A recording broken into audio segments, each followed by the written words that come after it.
Their demands tonight for lawmakers. Returning to class. An emotional day in East Lansing. It's hard to suddenly return to a casual normal routine. The critical step in the healing process with members of the Spartan community back on campus. Incoming ice storm. Watching Wednesday night and Thursday for a potential ice storm around here. We'll break down the time. Plus, baseball is back. Tiger spring training now underway in Lakeland. From Miguel Cabrera is telling our Brett Galley on his first day of his final season. But we start this afternoon with a fight happening for Michigan State students as they return to campus. Thank you for being with us. I'm Glenda Lewis. And I'm Brian Abel. Students marching in Lansing this afternoon as family and friends say their goodbyes to the victims of last week's mass shooting. Visitation for Ural Anderson happening now in East Point. Services continue until 8 tonight. The other two victims, Brian Frazier and Alexandria Vernon, are both laid to rest over the weekend. Tonight, one of the 5 injured victims is now in fair condition, while 2 others have been upgraded to serious but stable condition, and 2 remain in critical condition. Michigan State University says it's paying for the funeral costs of Brian, Ariel, and Alexandria, as well as covering all medical costs for the 5 injured students. But Michigan State students say more needs to be done. A March for Our Lives brought hundreds to the state capitol in Lansing this morning. 7 Action News reporter Whitney Burney joins us now with what the students are demanding from the university and lawmakers. This is now the second time in a matter of 7 days that we've seen MSU students turning out to the Capitol. You can see here behind me hundreds of students flooding the sidewalk here, calling for change. Through songs, spoken words. I deserve a life where I feel safe to walk on the street, but now all I can think about is that it could have been me. In anecdotes. We thought because we're in America now, there wouldn't be too much to worry about. We left family and left it on to be here. We left our home to be here. MSU students are all asking, how many more? We need things to change. Things cannot go on like this. This afternoon, hundreds filled the Capitol lawn with signs in hand, asking state lawmakers to pass bills that they believe could prevent another school shooting. Gabrielle Bain is now one of the students leading this charge, a part of the activist group Sit Down MSU, which formed following Monday night's shooting. But one of our goals at Sit Down MSU is to have the next generation not have to go to school with the fear of a mass shooting in the back of their minds. And this is huge for us that so many people are coming out to support us. Students say they want to see more extensive background checks and red flag laws.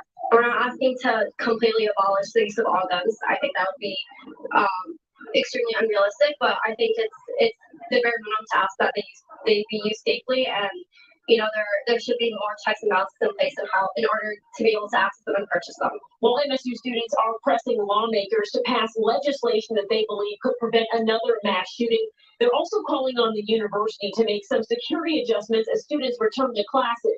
That part of the story coming up tonight at 6. Reporting here in Lansing, Whitney Burke, 7 Action News. Thank you, Whitney. And now we go to Michigan State's campus in East Lansing. 1 week ago today, many students running for their lives, and today they are walking to their classes.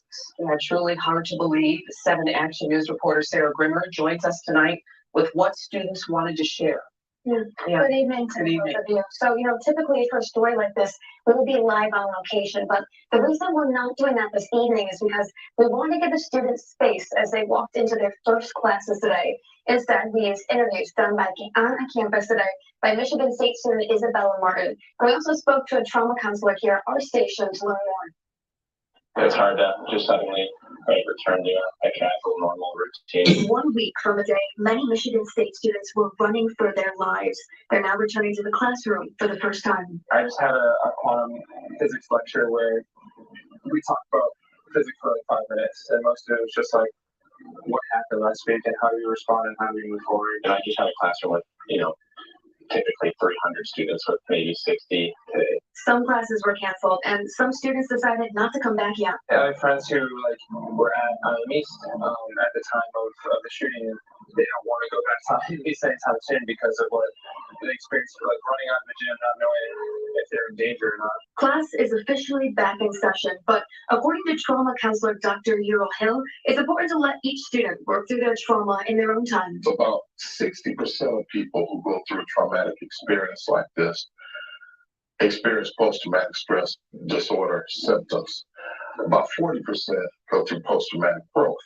They are more resilient, they get stronger. Dr. Hill says for those students who are back, routine is key for helping move your mind forward. I suppose at some point, right, we gotta jump back into that routine. He recommends students talk to one another about their experience and utilize the counselors that are on campus for the next couple of weeks. For those who feel the push, being socially active during this time can help. Do something about it. One of the best ways to grieve is to actively get involved in change.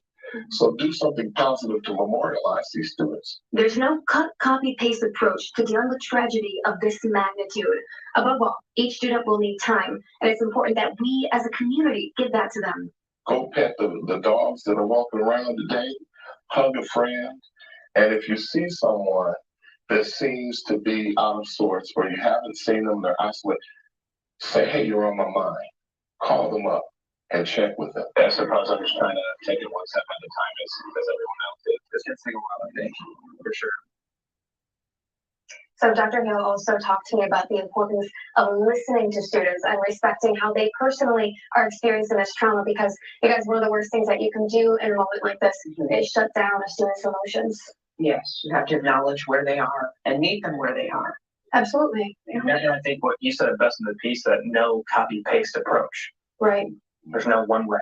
Yeah, everyone's going through their own emotions and we gotta give them that time to reflect. Unbelievable. Sarah, thank you. Appreciate it. And a new petition is calling for all doors at Michigan State University to be outfitted with locks after last week's shooting. The petition was started by a person who says they sheltered in place at the Bessie Hall with dozens of other students.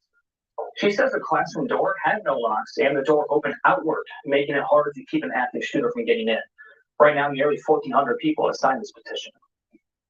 Stay with us as we continue our coverage both on air and online of the tragedy on Michigan State's campus. We'll have updates both on air and of course WXYZ.com 24/7. All right, now to that potentially high impact winter storm heading our way. Chief Meteorologist Dave Rexroth tracking when it will get here and the icy mess it could bring with it. Dave. Yeah, you can see on the ground.